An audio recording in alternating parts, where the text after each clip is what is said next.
Hi எல்லோரும் எப்படி இருக்கீங்க? ஈவினிங் ஸ்நாக்ஸுக்கு பசங்களுக்கு நிலக்கடலை தாங்க வேக வச்சு கொடுத்துருந்தேன்.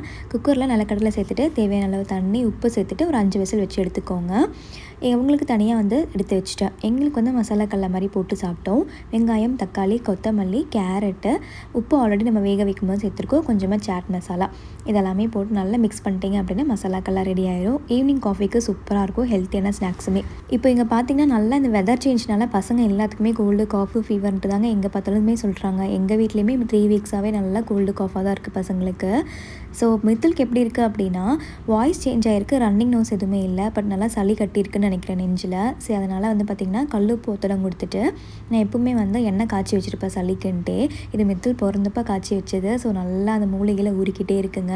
கொஞ்சமாக அந்த எண்ணெய் எடுத்துகிட்டு விக்ஸு, கற்பூரம் போட்டுட்டு கொஞ்சம் லைட்டாக சூடு பண்ணிவிட்டு உடம்பு ஃபுல்லாக தேய்ச்சி விட்டுருவேன். அப்புறமா வெத்தலை கஷாயங்க. இதெல்லாம் பண்ணிங்கனாவே நெஞ்சு சளியில் நல்லா கரைஞ்சி வரும்.